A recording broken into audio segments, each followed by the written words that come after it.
이제 오늘로써 우상 시리즈를 이제 일단락을 짓겠습니다. 네, 다음에는 이제 다니엘서로 본문 설교로 돌아가겠습니다. 사실 이 우상 시리즈는 다니엘서의 연장이에요. 왜냐하면 우리가 다니엘 3장에서 그 우상 숭배를 거부한 히브리 세 젊은이가 푸른 불에 던져졌지만, 불 속에 던져졌지만 하나님께서 그곳 불 속에서 함께 하시고 또 그들을 건져내신 그 놀라운 그 기사, 놀라운 사건을 저희들이 함께 나누었는데, 그들이 목숨까지 불사하면서 우상을 숭배하지 않았던, 오늘날에는 과연 그런 무슨 우상이 있느냐 하는 겁니다. 그들은 이렇게 큰 상을 경배하지 않았지만 지금은 그런 상은 없어요. 근데 우리 마음속에 우상이 있는 거죠. 과연 우리는 그리 아니하실지라도라는 그런 그 히브리 청년들의 믿음의 결단을 따라서 정말 그렇게 우상을 우리가 거부하고 우상을 버릴 수 있겠느냐 하는 것들을 우리가 시리즈로 과연 우리는 어떤 우상을 버려야 되는지 우리 함께 말씀을 나누고 있고, 오늘이 이제 마지막 시간이 되겠습니다. 지난 시간에 안락과 쾌락을 우리가 추구하면 안 되는 세 가지 이유를, 중요한 이유를 생각해 보았습니다. 안락과, 우리가 때로 쉴 수는 있죠. 적절하게 쉴 수 있지만 이 안락과 쾌락을 추구하고 거기에 빠지면 안 되는 중요한 세 가지 이유가 있었습니다. 먼저 이게 연결이 안 됐나요? 이 화면이 좀 나와야 되는데. 네.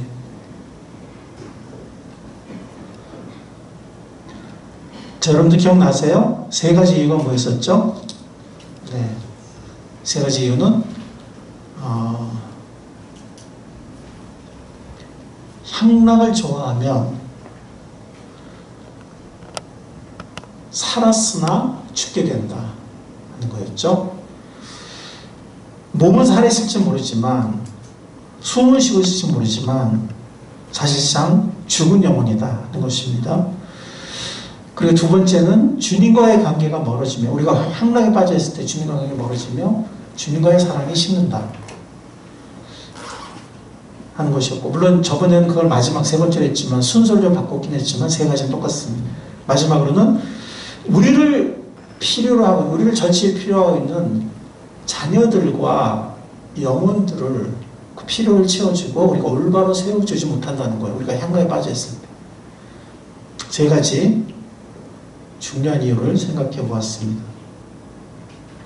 오늘 우리가 본문에서 읽은 창세기의 모습은 이 진리의 생생한 신뢰입니다. 우리가 아까 향락에 빠져서 하는 세 가지 이유가 있었는데 그것을 실제로 보여주는 살아있는 신뢰입니다. 자, 그런데 이 시간 잠깐, 여러분들 우리가 롯을 생각할 때는 참 너무 안타깝고 정말 그가 뭔가 잘못된 가운데 있는, 이제 그렇게 생각하죠. 하는데 그게 틀렸다는 말이 아니고, 베드로 후서 2장으로 잠깐 가보겠습니다. 네. 신약의 베드로 후서 2장 잠깐 가보도록 하겠습니다. 2장 6절에서 10절 같이 한번 읽어보겠습니다. 신약 성경 베드로 후서 2장 6절에서 10절.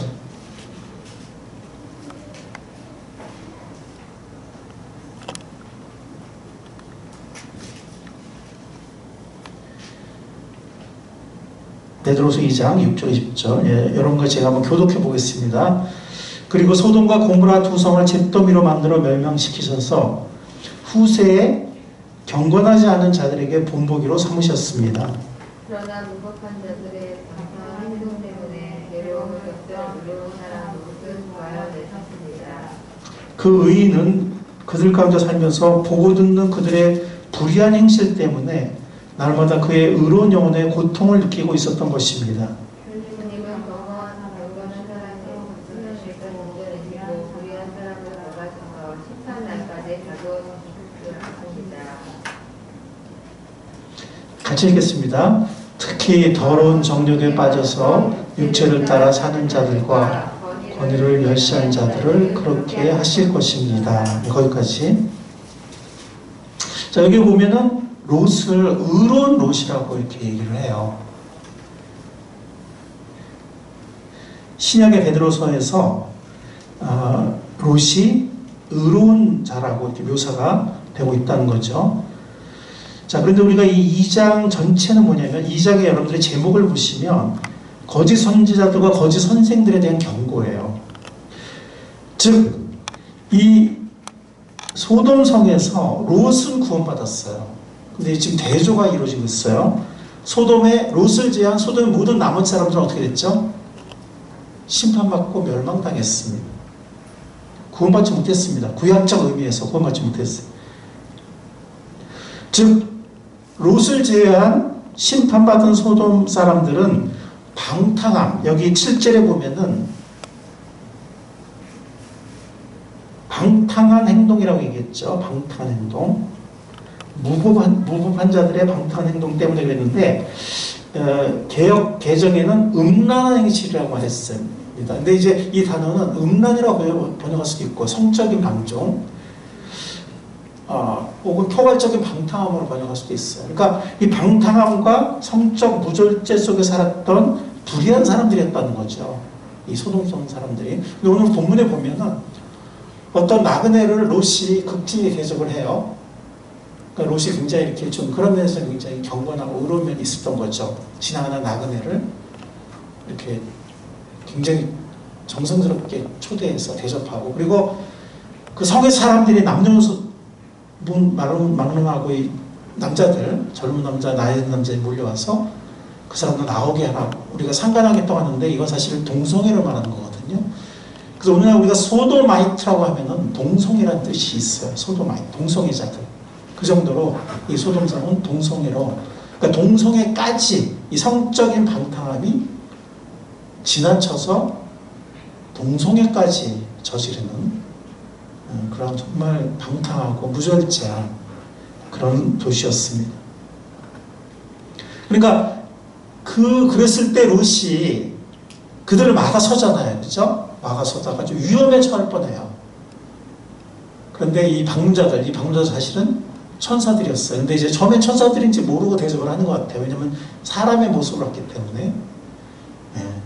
근데 나중에 이제 그 남자들, 그 무례한들의 눈을 다 멀게 하죠.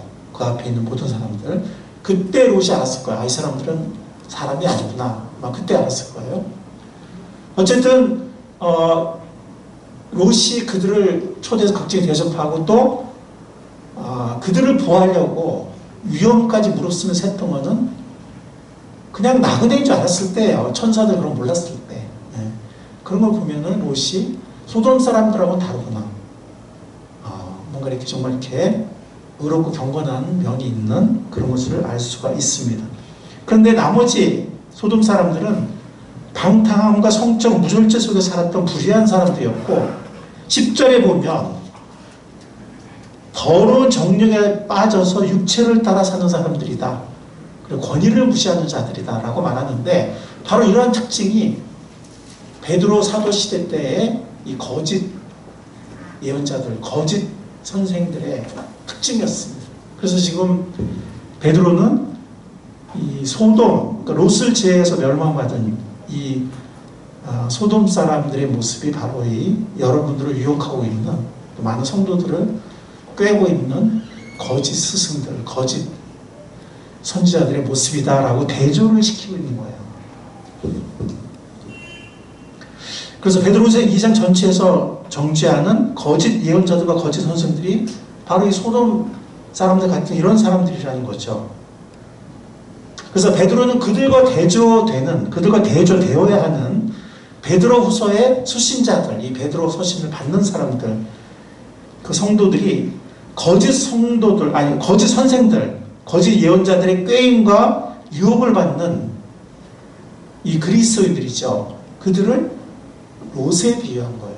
그러니까 롯이 아무리 연약했지만 소돔 사람들, 멸망당한 이 무법한, 방탕한 소돔 사람들하고 구별되었던 것처럼, 그래서 유일하게 구원을 받은 것처럼 이 베드로후서의 수신자들도 연약하지만, 그러나 이 방탕하고 권위를 무시하는 이 소돔 사람들 같은 이 거짓 교사들, 거짓 예언자들로부터 구별되고 그들은 멸망당하지만 여러분들은 구원받은 사람들이다.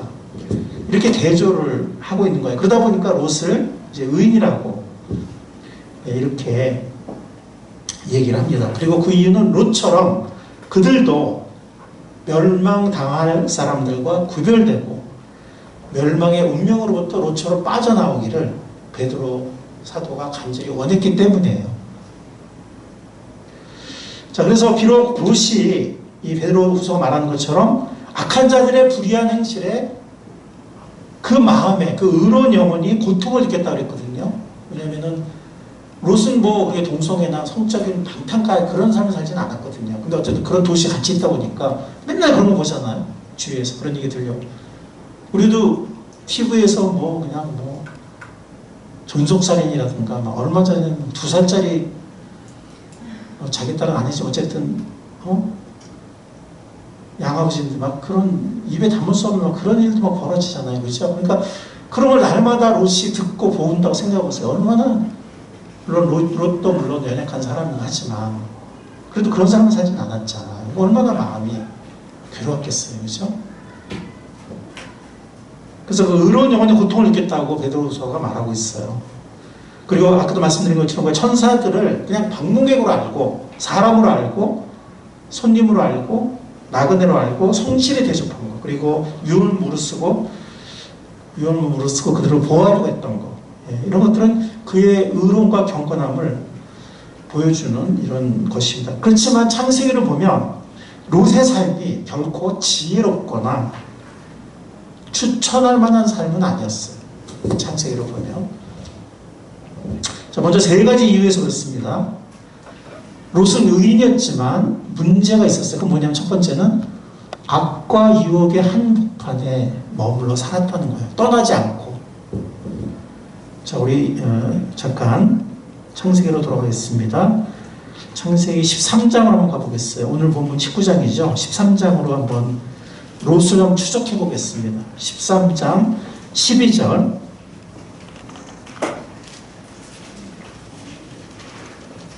창세기 13장 12절. 여러분 사전 찬양 연습하듯이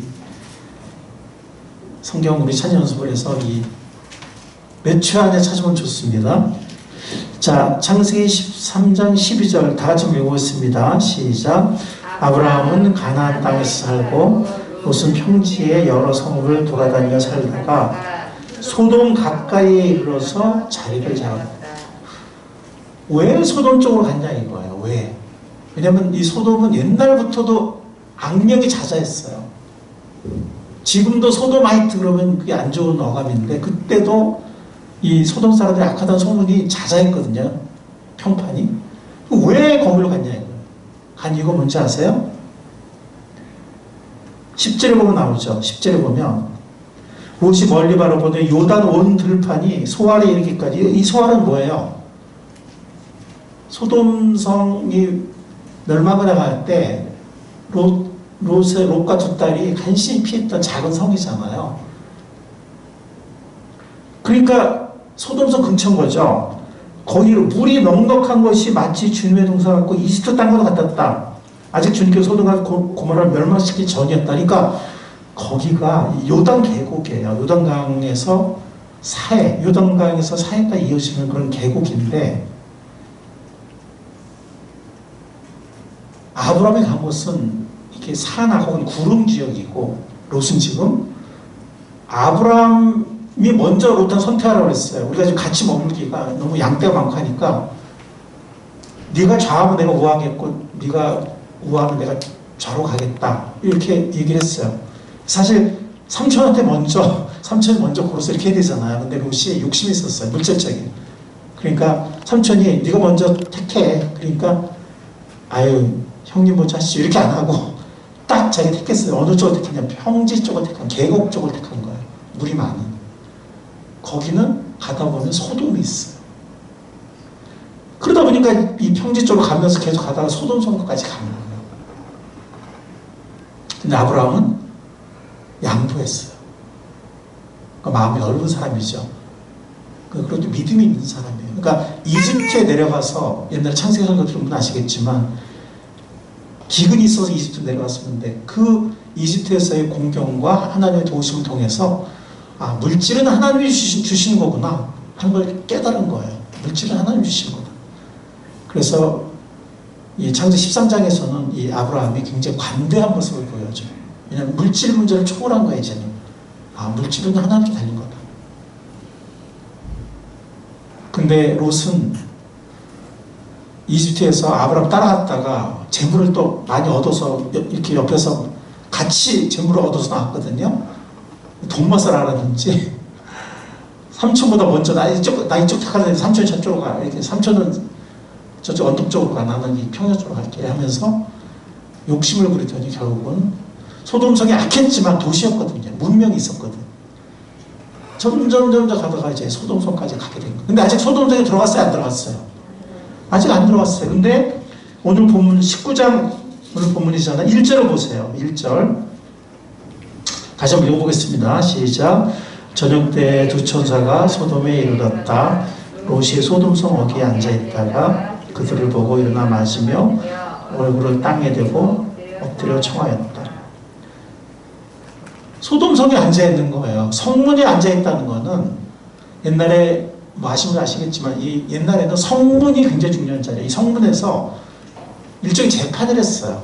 물론 큰 재판은 예루살렘에 가서 뭐 재판 제사장한테 갔지만 혹은 왕이나 작은 거는 그 성에서 이 성문에서 재판을 해서 룻기도 보면 성문에서 모든 걸 결정하거든요. 룻기를 보면 뭐 이렇게 뭐 재산 문제나 룻과 결혼하는 문제나 이런 것들을 다. 그러니까 이제는 소돔성에서 어느 정도 인정받는 사람이 된 거예요. 근데 이제 아무래도 왜 바깥 사람이에요. 원래 소돔성 사람이 아니에요.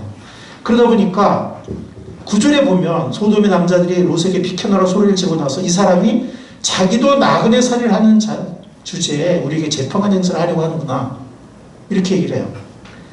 개역 개정에는 이자가 들어와서 거류하면서 그러니까 소돔성에 들어온 거예요. 거류하면서 우리의 법관이 되려 하는도다 이렇게 개역 개정을 말하거든요. 그러니까 성문 어귀에 앉아있으니까 약간 뭐 어떤 때는 이렇게 재판에도 이렇게 여러 사람 한 사람이 하지 않았겠지만 어느 정도 자리를 잡았지만 결국에는 인정을 못 받죠. 결국에는 소돔 사람들한테는 인정 못 받고 나중에 보면 가족한테도 인정을 못 받아요. 그런 모습을 보게 됩니다. 어쨌든 그는 악과 유혹의 한복판에 들어와서 피하지 않고 아브라함처럼 피하지 않고 이 악한 도시 이 소돔성은 악한 도시로서 정평이 나 있었는데 그렇지만 번영한 도시였거든요.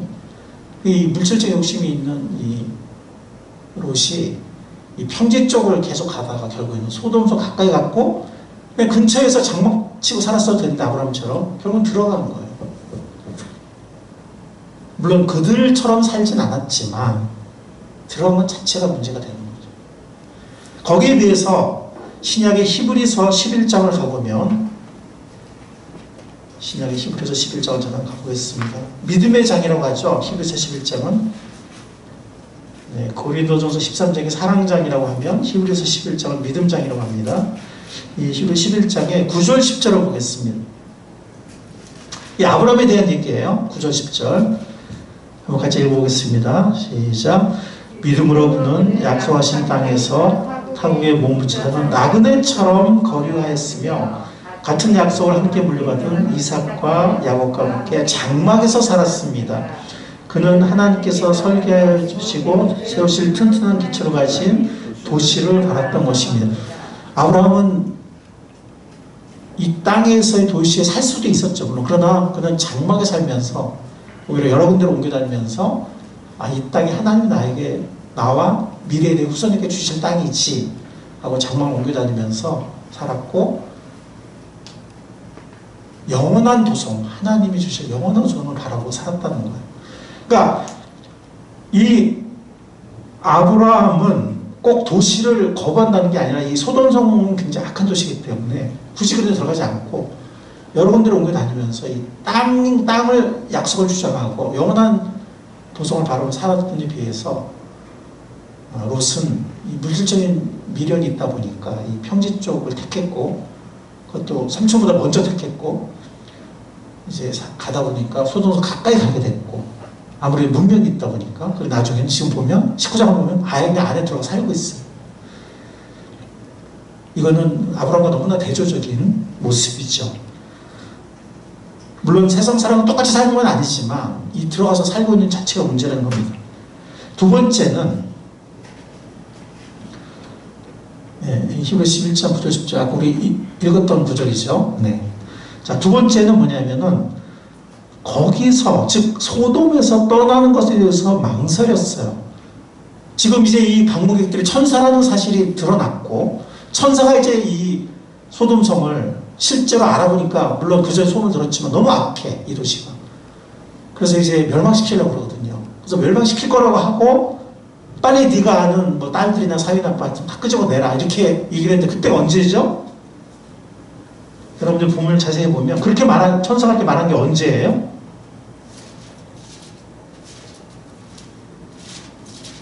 자, 천사가 찾아오는 19장 1절에 보면 저녁 때죠. 그죠? 맞죠? 네. 그런데,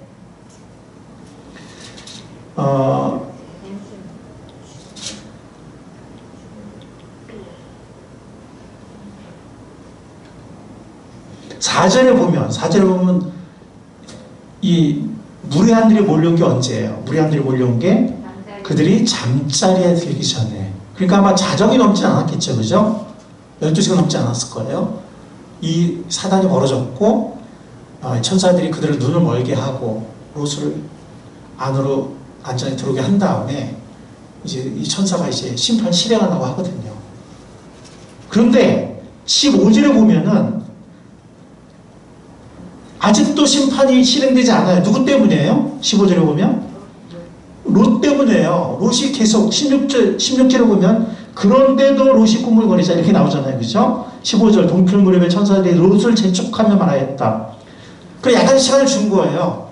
딸들에게 말하고 사익감들한테 말하고 아직 결혼하지는 않았던 것 같아요. 사익감들 말하고 이렇게 약간 시간 줬는데 딸들은 이제 왔고 사이들은 농담이라고 막 웃어 넘겼고 그래서 다 모였잖아요. 나오면 되잖아요. 그죠? 뭐 연락해서 오는데 뭐 한두 시간이면 뭐 롯이 뭐 지금 서울만큼 대도시도 아니고 옛날이니까 뭐 10분 20분 다 연락이 될 거고 그죠? 뭐 짐 챙겨서 온다 그러더라도 그죠? 어차피 멸망할 도시인데 막 필수품만 갖고 온다고 하면 뭐 1시간이 맞겠죠. 그죠? 왜냐면 지금 당장 심판 행하겠다고 천사가 막 그러거든요. 빨리 끄집어내라고. 근데도 동틀 무렵까지 계속 민기적거리는 거예요. 그러니까 천사들이 롯을 재촉하는 거예요. 서두르라고. 여기에 있는 부인과 두 딸을 데리고 여기를 떠나시오. 꾸물거리다는 이 성이 벌을 받을 때 함께 죽을 것이오. 동틀 무렵이 됐는데도 16절에 보면 아직도 꾸물거려요. 그래서 어떻게 하죠? 롯이 스스로 천사를 따라왔습니까? 16절을 보면은 강권적으로 천사들이 롯의 손을 붙잡아서 끌고 나와요. 그렇죠? 근데 그걸 뭐라고 말하냐면 그런데도 롯이 꾸물거리자 그 두 사람은 롯과 그의 아내와 두 딸의 손을 잡아 끌어서 그러니까 온 가지가 손을 잡아 끈 거예요. 이 천사들이. 성 바깥으로 안전하게 대피시켰다. 주님께서 롯의 가족에게 자비를 베푼 것이다. 죽게 내둘 수는 없으니까. 이 사람들은 계속 꾸물거리니까.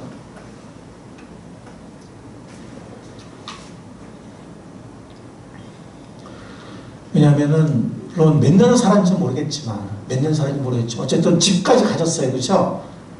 그래서 그 불안당들이 집에 들어오려고 그랬던 거고 집에 못 들어오게 문을 닫고 그들을 눈멀게 하고 막 그랬던 거잖아요. 그리고 집에서 자게 한 거잖아요. 그렇죠? 이 방문객들은 집이 있었어요.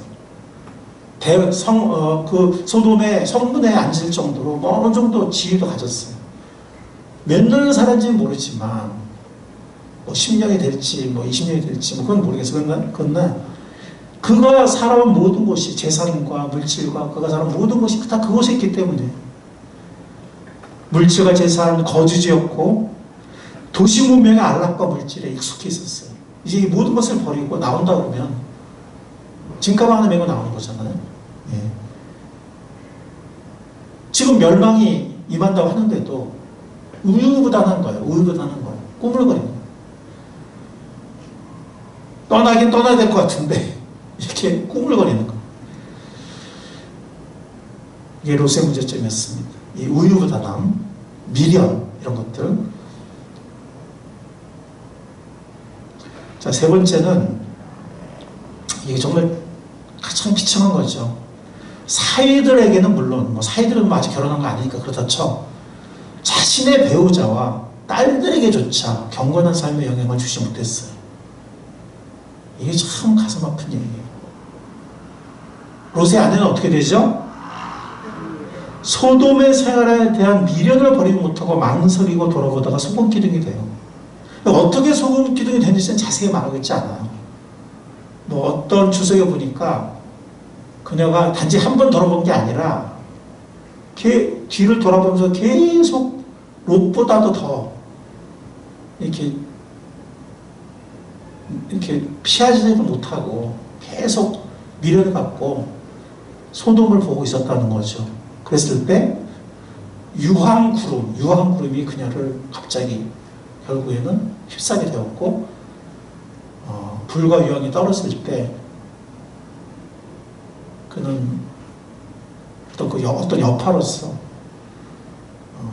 소금을 뒤집어 쓰고 소금기둥이 됐다. 뭐 이렇게 설명한 주석들인데 어쨌든 어떻게 됐는지는 자세히 우리가 성경에 말하고 있지 않기 때문에 어떤 소금기둥이 되어버렸어요. 거기서 죽어버렸어요. 딸들은 어떻게 됐습니까? 딸들은 소알성으로 작은 성으로 피했잖아요. 롯과 함께. 그래서 살긴 살았는데 우리가 읽진 않았지만 30절부터 38절에 보면 물론 모든 인류가 다 멸망했다 생각했을지 그건 모르지만 어쨌든 자기가 아는 이 지역에 자기가 이 딸들은 어쩌면 거기서 어렸을 때 살았을 거 아니겠어요? 다 없어진 거예요. 얼마나 그게 황당하고 얼마나 좀 충격이겠어요. 그렇죠? 우리가 살아온 모든 게 다 없어. 그러면서 옛날에는 이렇게 자손을 낳지 못하면 굉장한 수치력이었거든요. 이제 우리는 처녀를 죽게 됐구나. 그들이 생각이 뭐냐면 아버지를 술을 마시고 아버지랑 관계를 하는 거예요. 그래가지고 자손이 있겠다. 여기서 우리가 죽어버리면 모든 게 끝나니까 자손이 있겠다. 뭐 그 생각은 좋지만 아버지한테 술을 마시게 하고 그 술을 마신 또 롯도 문제고 술을 마시고 이렇게 관계를 해서 태어난 두 딸이잖아요. 그렇죠? 두 아이가 태어났는데 그게 바로 모압과 암몬이에요. 모압과 암몬은 제가 지금 깜빡하고 지도를 주지 못했는데 지금의 요르단 있죠. 요르단 지역에 사해 동쪽에 족속들이고 두고두고 이스라엘 유대인들의 원수같이 그런 관계가 되고 정말 그렇게 괴롭힌 그런 족속이 되었습니다. 지금도 아랍 민족의 일원이 되어서 이스라엘을 지금 서로 원수관계에 있거든요. 그런 족속이 이런 불륜관계, 이런 이건 뭐라고 해요? 불륜이라는 말 안 쓰겠죠? 뭐라고 그러죠? 어떤 근친상간을 통해서 두 민족이 태동하게 됩니다. 그러니까 이 딸들도 이런 거를 한다는 게 뭐냐면 소돔성에 그런 거 수없이 본 거예요. 근친상간, 요즘 우리가 신문에 보는 막 그런 거, 심지어 동성연애 이런 걸 막 너무 많이 본 거예요. 그러니까 아버지의 그나마 어느 정도 남아있는 의롭고 경건한 그걸 본받기보다는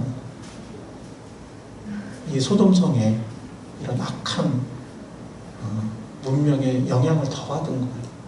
그러니까 이 롯은 그 소돔성에 산다는 자체가 잘못된 거예요. 그곳에 있었다는 것이.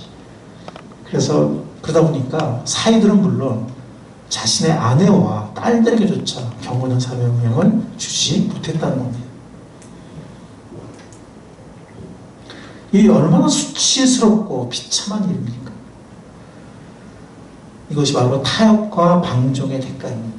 결단을 내렸어야 됐는데 결단을 내리지 못하고 그 유혹의 와중, 이 악의 와중에서 계속 미기적거리고 거기 살다 보니까 1년 되고 2년 되고 10년 되고 20년 되고 이 대가가 너무 컸습니다. 고린도전서에 보면 이런 말씀이 있어요. 누가 이 기초 위에 금이나 은이나 보석이나 나무나 풀이나 짚으로 집을 지으면, 이 기초는 예수 그리스도라는 구원의 기초예요.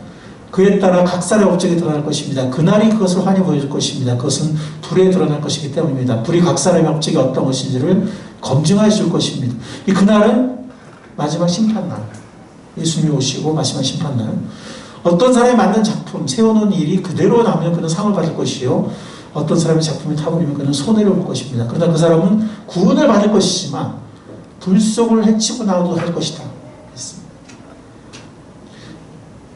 제가 옛날에 설교 때 얘기해서 뭐 아시겠지만 이제 요즘 오신 분들은 못 들으셨을 것 같은데, 옛날에 뉴스에서 본 실화예요. 예. 목욕탕에 불이 났는데 1층이 남탕이고 2층이 여탕이었어요. 근데 1층에서 불이 났는데 이제 2층에서 이제 빠져나올 수가 없는 거죠. 예. 근데 뭐 옷을 입고 발구할 시간이 없는데 불길은 막 무섭게 번지고, 이제 2층에 있는 이 여성들이 그냥 알몸으로 뛰어내리던가 아니면 거기서 질식하고 그냥 타줬던가, 많은 여성들이 그냥 알몸으로 뛰어내렸는데 어떻게 됐죠? 목숨을 건졌어요. 예. 근데 이게 좀 비슷한, 똑같진 않지만, 그러니까 이건 지금 이 기초 위에 세운다고 하면 기초는 예수 그리스도는 구원의 기초잖아요. 그러니까 구원받는 사람들에게 한 거예요. 이건 지금 구원받는 사람들의 심판이에요. 불못에 떨어지는 그런 심판이 아니고, 이건 구원받은 자들에 대한 평가 혹은 심판인데, 열매 없는 삶이 되면 나 혼자 간신히 구원받는, 롯처럼 자기 혼자 간신히 구원받는, 아무런 영향도 주지 못하고, 예, 그렇게 될 수 있다는 거예요. 그리고 그런 불행한 결과가 될 수 있다는 거예요. 자기는 구원을 받을지 모르지만 불 속을 헤치고 나와, 롯이 불 속을 헤치고 나와서 혼자 구원받고 살았잖아요. 이렇게 구원받을 것이다. 만약에 롯처럼 우리가 유혹 가운데 머물고 결단하지 못하고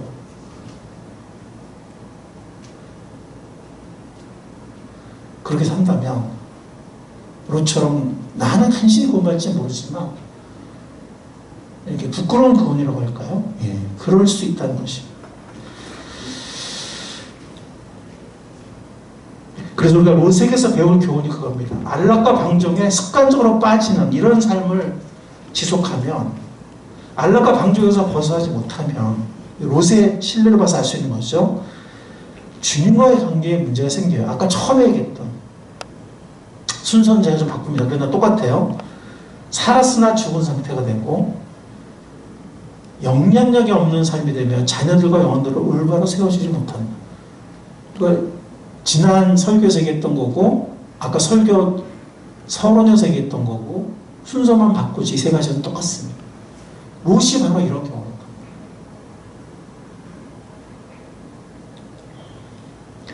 바로 열매 없는 삶. 열심히 뭔가 산 것 같은데, 롯도 뭔가 열심히 살았겠죠. 잎사귀만 많고 열매가 없는 거예요. 의와 생명의 열매가 없는 거예요. 왜? 하나님의 말씀을 따라 결단하지 못하고 타협하는, 유혹 가운데 머물러 있고 타협하는. 자, 헤도니즘, 이것이 바로 쾌락주의라고 했잖아요. 쾌락주의. 어떻게 하면, 그러면은 이제는 한번 생각해 보겠습니다. 어떻게 하면, 우리가 롯처럼 그렇게 하면 안 되고 결단을 내려야 되는 거 알았는데, 그럼 어떻게 하면 안락과 쾌락에 빠지지 않고 승리하는 삶을 살 수 있는가?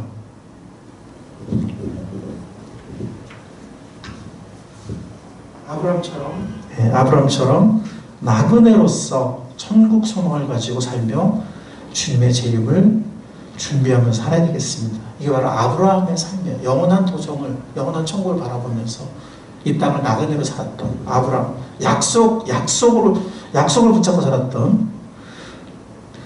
두 번째는 기도와 말씀의 삶을 계속하며 영적으로 깨어있는 거죠. 기도와 말씀의 삶, 영적으로 깨어있는 겁니다. 그리고 혼자 있지 말고 공동체와 진솔한 교제를 계속하는. 그래서 서로 붙잡아주고 도와주고 위로해주고 기도해주고 이런 게 필요하다는 거죠. 우리 혼자서 연약하기 때문에. 세 번째는 경성하고 두려워하는 마음을 가져야 합니다. 그러니까 첫 번째가 나그네로서의 삶이죠. 천국 소망과 재림의 소망을 가지고 살아가는. 두 번째는 우리 혼자 힘만은 안 되기 때문에 기도와 말씀의 힘을 잊고 또 공동체가 서로 붙잡아주는, 기도해주는. 세 번째로는 경성하고 두려운 마음을 가져야 돼요. 왜 이런 얘기를 하냐면 롯은 경성하고 두려운 마음이 부족했어요. 자기를 믿은 거예요. 나만 잘하면 되지 뭐. 유혹 가운데 들어가면 나만 똑바로 서 있으면 되지 뭐. 이랬던 거예요. 잠언 19장 16절에 보면은 계명을 지키는 사람은 제 목숨을 지키지만, 계명이 뭐예요? 하나님의 말씀을 지키는 거예요. 내 생각을 따라가는 게 아니고 하나님 말씀이 뭐라고 하는지. 자기 행실을 주의하지 않는 사람은 죽는다 그랬어요. 이 바로 롯의 경우예요. 또 잠언 14장에 보면은 지혜 있는 사람은 두려워할 줄 알아서 교만하지 않는다는 거예요. 두려워할 줄 안다는 거예요. 악을 피하지만, 즉 자신의 방종이, 자신의 잘못된 선택이 가져올 무서운 결과를 안다는 거죠. 내가 내 생각대로 잘못 택했을 때, 방종했을 때 그것이 얼마나 치명적인 심각한 결과를 가져오는지 알아서, 두려워할 줄 알아서 악을 피한다고 했어요. 근데 미련한 사람은 자신만만해서 뭐라 그랬죠? 조심할 줄 모른다는 거예요. 이 정도가 그렇게 되지. 심각하겠어. 그럴 수도 있는 거지 뭐. 한 번쯤이야. 그냥 항상 한 번이죠. 방종에 빠진 사람들은요, 그냥 이번만 이렇게 좀 방종해도 되지 뭐. 항상 한 번인데 매일매일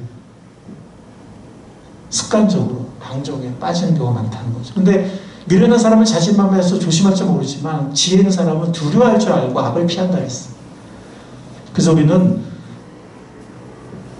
나를 너무 믿으면 안 돼요. 여러분들, 사람이 믿을 만한 존재입니까?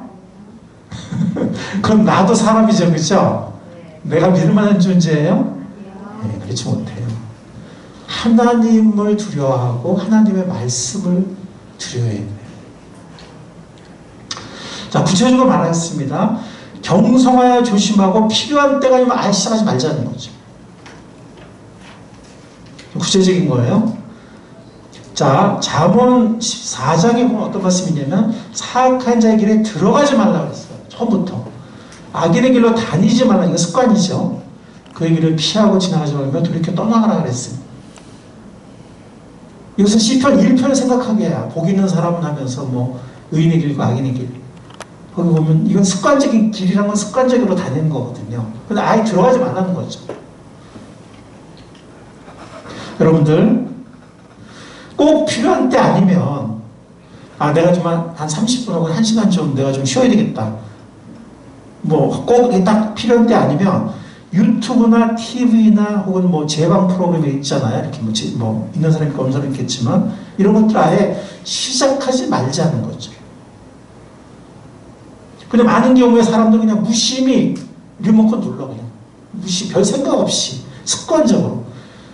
그러면 별 생각 없이 거기서 몇 시간, 때로는 오감쪽이 될 때까지 계속 거기 앉아있는 경우가 너무 많거든요. 처음부터 내가 밤중까지 여기 앉아있어야지 이게 아니고, 밤중까지 내가 이거 보고 있어야지 이게 아니라 그냥 무심히 습관적으로 그런 경우가 너무나 많다는 거예요. 근데 나중에 보면 몇 시간을 그러고 있고 그런 경우가 너무나 많다는 거죠. 아예 시작하지 말자는 거예요. 아예. 그리고 주님 주신 책임과 사명에 바쁜 삶을 살자는 거예요. 왜냐하면 저녁에도 우리가 할 게 많거든요. 성경도 읽을 수 있고 또 아이들과 함께 책도 읽어주고 책도 같이 읽어주고 안 읽어주고 같이 읽을 수 있고, 그죠? 또 누구를 연락해서 신경 써줄 수도 있고, 그죠? 또 나 자신을 돌아보면서 뭔가 할 수도 있고 운동을 할 수도 있고 우리가 이런 TV나 유튜브나 뭐 하여튼 이런 것들을 끌 때 할 수 있는 게 너무나 많거든요. 유익하고 중요한 일들이. 근데 우리가 가끔 보면은 어느 순간에 마음이 흔들려. 뭐 할까? 근데 마음이 별로 이렇게 순간적으로 이렇게 좀 흔들리는 그런 순간이 있어요. 그때 그냥 무심히 키고 뭐 이러면은 그냥 거기서 그냥 빠져서 이러기 좀 너무 쉽다는 거죠. 근데 가만히 생각해보면은 너무 기쁘고 너무 중요하고 너무 성취감을 느낄 수 있는 그런 게 굉장히 많거든요. 공부를 할 수도 있고 책을 읽을 수도 있고 누구랑 가족끼리 대화를 할 수도 있고 뭐 산책을 할 수도 있고 누구한테 연락해서 찾아가서 도와줄 수도 있고 뭐 누구를 만날 수도 있고 그죠? 운동을 할 수도 있고 너무나 많거든요. 음악을 할 수도 있고 너무나 많은데 또 아이를 뭔가 돌봐준다든가 너무나 많은데 그냥 걸려 들어가 버리면 그런 경우가 많다는 것입니다. 그래서 아예 시작하지 않는 게 중요하고 근데 그냥 시작하지 말자 그냥 아무것도 안 하는 게 아니라 주님 주신 책임 가장으로서 엄마로서 아니면 아내로서 남편으로서 아니면 우리 이웃을 돌보는 중보자로서 아니면 어떤 봉사자로서 책임과 주님 주신 사명에 바쁜 삶을 살자는 거예요. 그러다 보면은 그게 너무 좋거든요. 그러면 나중에 그런 것들은 또 별 생각 안 하게 됩니다. 다윗의 실패 여러분들 아시죠? 다윗이 밧세바 그런 엄청난 불행을 저질렀을 때 처음으로 그가 전쟁에 안 나갔을 때 그전에는 다 전쟁에 앞장섰는데 이제 좀 살만하다 싶으니까 부하들 다 내보내고 처음으로 왕국에 혼자 남았을 때 혼자 있는 게 안 좋아. 혼자 남았을 때 우리 남자들 특히 혼자 동굴에 잘 들어가거든요. 남자들 나만의 세계에 아무나 건드리지 마 그러고 나만의 동굴에 들어가는 게 너무 많은데 그게 기도하러 들어가고 정말 혹은 나 자신의 삶을 정말 이렇게 냉정히 돌이켜보면서 평가하고 이러기 위해서 들어가는 건 좋아요. 근데 그냥 방종 이 시간 그냥 내 마음대로 할 거야 그냥 이렇게 혼자서 동굴에 들어가는 거는 굉장히 안 좋습니다. 방종하기 싫어요. 그럼 이제 외부랑 단절되는 거예요. 그럼 아내와 대화도 안 하고 자식과 대화도 안 하고 이웃을 돌아보지도 않고 봉사도 안 하고 나 자신의 발전을 위한 책이나 운동이나 뭐 이런 것도 안 하고 그냥 나 실 권리 있어 나 건드리지 마 이러고 그냥 동굴에 들어가요. 뭐 여자들도 뭐 모습은 약간 다르지만 비슷하겠죠, 그죠? 그래서 우리가 다윗처럼 주님 책임과 사명에 바쁘지 않으면 이 바쁘지 않는 자체가 이게 굉장히 위험한 거예요. 유혹이 너무나 쉽게 찾아오고 방종에 빠지기가 너무나 쉽습니다. 오늘날 너무나 재밌는 게 많잖아요. 그래요, 안 그래요? 너무나 많아요. 제가 어렸을 때는 재밌는 게 별로 없었어요. 그 밖에 나가 애들하고 노는 게 다였어요. 그냥 신나게 놀았어요, 애들하고. 그러니까 몸도 건강해지고 막 애들하고 친구도 많아지고 난 뻥을 놀고 막 이랬거든요. 그래서 누구야 들어가 봐야지 막 이랬거든요. 그때는 텔레비도 없었어요. 그래서 텔레비 볼 때 뭐 기밀 레슬링하거나 뭐 그때 뭐 청룡 국가대표 막 이혜택 축구하고 할 때는 저기 만화가게 가서 텔레비 보거나 뭐 이게 다 했거든요. 처음에 칼라 TV도 없었어요. 나중에 이제 칼라 TV가 들어. 그러니까 진짜 밖에 나가서 열심히 뛰노는 자연을 뛰놀고 막 운동에 뛰는 그게 다 했는데 요즘에는 혼자서 이 혼자는 게 문제야. 남자든 여자든 애들이든 혼자서 그냥 혼자의 쾌락에 빠져버리는 관계는 단절되고 코로나 시절에 더 그렇죠. 굉장히 안 좋습니다. 이기적인 자기 탐닉에 빠지게 하는 삶을 정말 열매 없게 만드는 죄가 아닌 거라고 자꾸 합리화하는데 나중에 보면은 그게 무서운 거죠. 살인, 사람 죽이고 뭐 막 이런 건 죄죠, 그죠? 그래 안 합니다. 안 하는데 이건 죄가 아닌 것 같아. 이게 더 무서워요. 이게 더 무서워. 처음엔 죄가 아닌 것 같은 나중에 보면 완전히 무기력하고 롯처럼 거기 그냥 노예처럼 거기 떠나지 못하고 거기 어정쩡하게 있는 그런 열매 없는 그 모습. 살았으나 죽은 자가 되는 이게 방종의 위험이기 때문에, 정력의 위험이기 때문에 살인하는 죄보다 더 무서운 거예요.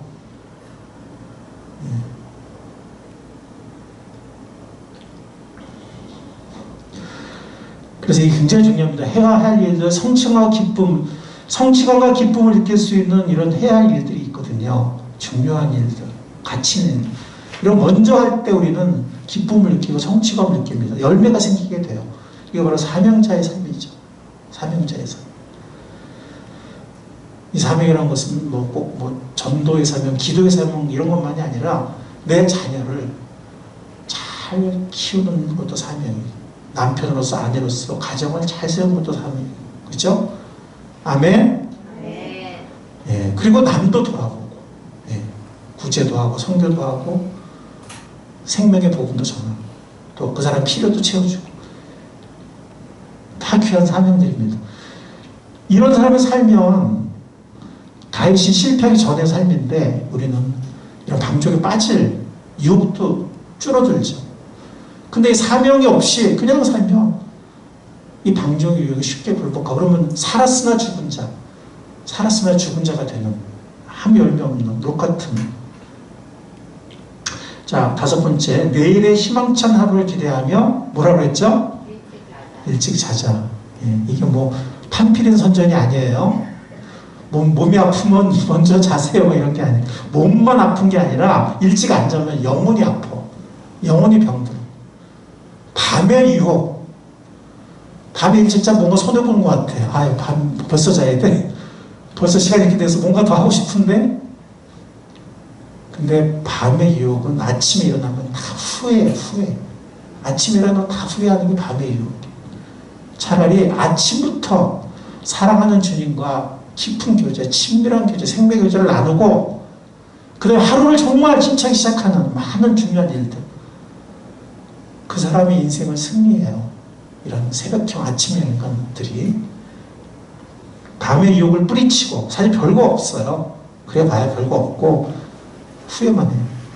내일의 희망찬 하루를 기대하면서 일찍 자는, 즉, 기도와 말씀, 주님과의 교제를 새로운 하루를 시작하고 아침에 인간이 되는 거죠. 주님 주신 귀한 책임들과 귀한 사명, 귀한 일들에 바쁜 이런 삶.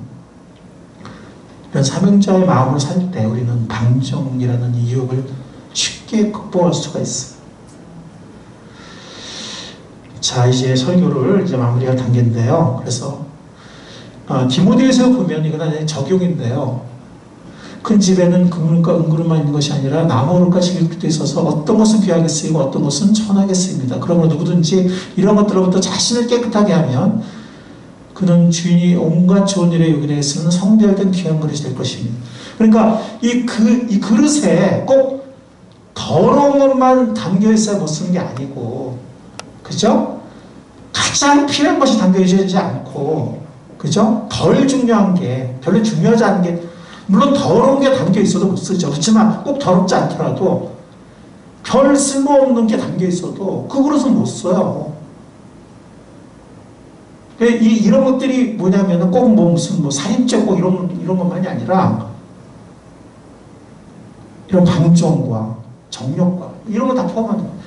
그러면 그 그릇은 준비된 그릇이기 때문에, 비어있는 그릇이기 때문에, 깨끗한 그릇이기 때문에 쓸 수 있다는 거예요. 금그릇인지 은그릇인지 남그릇인지 이런 건 중요하지 않다는 거예요. 많은 사람들은 내가 금그릇이냐 은그릇이냐 흙수저냐 금수저냐 은수저냐 우리 부모가 얼마 잘났고 재산이 있고 유산이 얼마 받고 이런 거 되게 학벌 따지고 외모 따지고 그런 거 중요하지 않아요. 쓰임받는 데는 금그릇만 쓰임받는 거 아니고 질그릇만 쓰임받는 것도 아니고, 그죠? 중요한 거는 깨끗한 그릇이세요. 아멘. 예, 그때 주님께서 각 용도대로 귀하게, 다 금그릇만 있으면 어떻게 되겠어요? 용도대로 하나님이 귀하게 쓰신다는 거. 나 금그릇도 아닌데 내가 뭐해? 내가 할 게 뭐가 있어? 그 하나님을 무시하는 거예요. 하나님의 나를 걸작으로 만드셨는데, 아멘? 걸작이 금그릇만 걸작이니까 나무 것이고 다 걸작이에요. 아멘? 다 걸작이에요. 그리고 하나님은 다 귀한 쓰임새가 있어요. 내 생각으로, 나는 내가 내가 이 정도밖에 안 되는데 절대로 그러지 마세요. 그것도 교만이에요. 겸손이 아니에요. 이건 우리의 적용할 점이에요. 우리 자신을 깨끗게 하는. 그대는 젊음의 정욕을 피하고, 이 젊음의 정욕이요, 유엔의 발표에 의하면 몇 살까지 청년이라고요? 65세까지. 모르셨어요? 65세까지 청년이에요. 우리 노정현님 청년입니다. 그리고 80세까지인가 뭐 작년인가 그러고 80세 이후가 노년, 75세인가 80세 이후가 노년이에요. 요인에 보면. 그리고 실제로 제가 60대 초반이잖아요. 이제 중반으로 가고 있는데 여전히 정욕의 유혹을 받아요. 여전히. 옛날 60대랑 틀려요, 지금은. 내 생각에는 70대, 80대 가도 정욕의 유혹이 있을 것 같아요. 그러니까 이 젊음의 정욕이 이게 꼭 젊은이들만 있는 게 아니고 청년이 이제는 65세까지 청년이라는 거죠. 근데 이 정욕과 방종은 어떻게 보면은 끝없이 우리의 유혹으로 다가온다는 거죠. 깨끗한 마음으로 주님을 찾는 사람들과 함께 의와 믿음과 사랑과 평화를 쫓아라. 나 혼자서는 힘들어요. 이들과 함께 공동체와 함께. 이게 우리의 적용입니다. 근데 이건 하나님의 우리를 경성케 하는 말씀이면서 이건 약속이에요. 보세요. 이게 베드로전서 5장인데 아까 우리 후서로 봤는데 지금 베드로 전서입니다. 5장 8절 정신을 차리고 깨어 있으십시오. 여러분의 원수 악마가 우run사같이 삼킬 자를 찾아 두루 다닌다 그랬어요. 근데 여기 이 삼킬 때 가장 좋은 미끼가 뭐냐면 정욕과 방종이에요. 정욕과 안락과 쾌락이에요. 살인 막 이런 믿게 하는 사람들이 안 물어. 아이 그 사람 죽으면 안 되지 막 이런 식인데 이 정욕과 안락과 쾌락은요 좋아 보이거든. 달콤해 보이고 물어도 될 것 같거든. 삼키는 겁니다. 살았으나 죽은 자를 만드는 거예요. 살았으나 죽은 자. 그럼 아무 영향을 열매를 못 맺으니까. 믿음에 굳게 서서 악마를 맞서 싸우라. 그러니까 롯은 이걸 못했어. 결단을 못 내렸어요. 민기적이었어요. 예. 근데 우리는 결단 내려야 돼. 나 그렇게 안 할 거야. 너 나 욕하지 마. 나 그렇게 안 해. 나 욕하지 마. 딱 하라는 거예요. 맞서서 싸우라는 거예요. 유혹에. 이 유혹을 받아들이면 뭐예요? 내 친구가 되는 거지. 그렇죠? 그래서 세상과 친구가 되려고 하는 사람은 하나님과 원수된다 했잖아요. 왜냐하면 세상의 유혹을 고마워 나한테 이런 유혹 줘서 고마워 싹 받아들이니까 그럼 그러지 말라는 거예요. 맞서라는 거예요. 이런 정욕의 유혹을 맞서라는 거예요. 왜? 우리 세상에 있는 우리 형제 자매들도 같은 고난을 겪고 있어요. 이게 고난이에요. 이게 너무 많은 유혹과 싸우는 거 고난이에요. 누구한테 맞아야 고난이 아니라 이 끊임없이 밀려오는 유혹, 특히 현대 우리 어렸을 때 유혹이 많지 않았는데 요즘 유혹이 너무 많아. 이런 문명의 기기들부터 시작돼가지고 너무 유혹이 많아. 자, 모든 은혜를 주신 하나님, 이건 하나님의 약속입니다. 곧 그리스도 안에서 여러분을 자기의 영원한 영광에 불러들이신 분께서 잠시 동안 고난을 받은 여러분을 친히 온전하게 하시고 굳게 세워주시고 강하게 하시고 기초를 튼튼하게 해주실 것이다. 누가 그렇게 하신다는 거죠? 은혜의 하나님이. 우리는 이 정욕으로부터 승리하는 삶을 살려고 해도 넘어질 때가 많습니다. 그래서 여러분들 잊지 마십시오. 자백하면 됩니다. 영원한 구원을 우리가 이미 받았으니까 자백하면 돼요. 이 자백을 그냥 하나님의 어떤, 물론 영원한 용서를 받았지만 그 죄에 대한 용서를 받기 위해서, 마음의 용서를 받기 위해서 그냥 의문처럼 하지 마시고 이 자백을 하나의 대화로서 하세요. 다윗이 했듯이 인격적인 대화로. 이 죄를 자백하는 기도를 어떻게 보면 주님과 좀 더 깊은 대화를 할 수 있는 그런 기회거든요. 그냥 뭐 기계적으로 주님 뭐 잘못했어요 이렇게 하지 말고 시편 51편의 다윗처럼 하나님과 깊은 대화를 하는 인격적인 그런 자백 기도를 하시고, 그리고 하나님은 언제든지 우리 부모 생각하면 돼요. 언제든지 우리를 하나님 용서해 주시고 품어 주실 준비가 돼 있으시거든요. 그 다음에 은혜 안에서 훈련을 하세요. 이것 다들 훈련이 필요합니다. 한꺼번에 되지 않고 승리하기도 하고 패배하기도 할 거예요. 현실은 항상 승리하지 못해요. 근데 하나님은 어떤 분이시죠? 우리를 영원히 사랑하시는 분이십니다. 아멘. 은혜의 하나님이세요. 의로운 하나님, 의로운 왕이신데 은혜의 아버지세요. 은혜의 아버지신데 의로운 왕이세요. 둘 다예요. 그런 분, 멋있는 분이에요. 멋진 분이에요.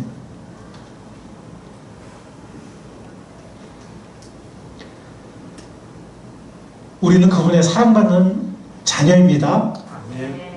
그분의 영원한 사랑을 받는 자녀입니다. 그 어떤 것도 그 사랑에서 우리를 끊을 수 없다 그랬습니다. 그리고 언젠가 날이 되면, 주님의 날이 되면 우리는 다시는 죄를 짓지 않는 영광의 몸으로 변화되어서 하나님의 영원한 상속자로 천국의 유업을 상속받을 줄 믿습니다. 이 나그네 길에서 아직은 우리가 육신을 입고 있기 때문에 연약하기도 하고 넘어지기도 하고 방황하기도 하고 하는 거예요. 잠시. 아브라함처럼 영원한 천국의 유업을 바라보는 우리가 될 수 있기를 간절히 바랍니다. 그래서 우리는 영원히 하나님의 사랑받는 자녀라는 거예요. 우리가 이러한 비전실적인 그런 안목을 가지고 시야를 가지고 은혜 안에서 율법적인 생각으로 훈련하면 곧 지쳐버려요. 그냥 포기해버려요. 해도 안 돼. 뭐 한다고 돼. 몇 번 하다 말아. 이렇게 돼버려요. 근데 우리 자녀가 부모한테 그렇게 대한다고 보세요. 우리 얼마나 안타깝겠어요. 그죠? 근데 우리 자녀가 실패를 많이 하지만 뒤뚱뒤뚱하고 넘어지고 막 또 좀 걷다 또 넘어지고 막 난리를 치잖아요. 그죠? 근데 우리는 끝없이 그걸 기다려주고, 물론 자녀가 잘못하면 잘못했다고 인정하길 바랐지만, 그죠? 잘못한 거 잘못했어요 하면 우리가 언제든지 용서하잖아요. 그죠? 그러면서 우리는 기다려주고 사랑해주고 도와주고 하잖아요. 그죠? 그래서 결국 우리 자녀가 나중에는 혼자 설 수 있고 혼자 먹을 수 있고 혼자 인생을 살아갈 수 있는 성장해 나가는 겁니다. 은혜 안에서 우리가 방종을 이기는 의의 훈련을 계속하는 게 될 수 있기를 간절히 바랍니다. 근데 주님께서 우리를 이렇게 온전하게 세우실 거라고 약속하셨으니까 우리가 그날을 바라보면서 이곳에서 잠시 나그네 길에서 우리가 넘어지기도 하고 방황하기도 하고 하지만 이 율법이 아닌 율법은 못하면 항상 벌이 내려오고 우리들 정죄하고 저주하잖아요. 그렇죠? 그런 것이 아니라 하나님의 사랑과 약속과 은혜 안에서 우리 자신을 꾸준하게 훈련하는, 그리고 우리 자신을 꾸준하게 성장해 나가는 그런 우리들이 될 수 있기를 간절히 바랍니다. 주님께서 우리를 그렇게 인도하실 것입니다. 네. 저는 기도하겠습니다. 주님, 우리들을 가르쳐 주십시오. 정말 우리들은 어리석습니다. 연약합니다. 때로는 어리석은 고집도 피웁니다. 주님께서 우리를 사랑하시되 우리를 보고 말없이 잠잠히 사랑하시고 때로는 노래 부르며 우리를 사랑하신다는 그 말씀을 감사합니다. 그 사랑이 아무도 우리를 끊을 수 없고 그 사랑이 영원한 것을 감사합니다. 우리가 그러한 하나님의 자녀와 상속자로서 이 땅에서 이 나그네 인생길에서 삶을 낭비하고 그런 것이 아니라 은혜의 훈련을 하는 가운데 성장해서 사명자로서 귀히 쓰임받는 삶이 될 수 있도록 붙잡아 인도하여 주시옵소서. 이 정욕을 이기는 정욕의 유혹, 정욕의 우상을 극복하는 그런 우리가 되도록 지혜를 주시고 은혜를 허락하여 주시옵소서. 감사하신 우리를 영원히 사랑하신 주 예수 그리스도의 이름으로 기도했사옵나이다.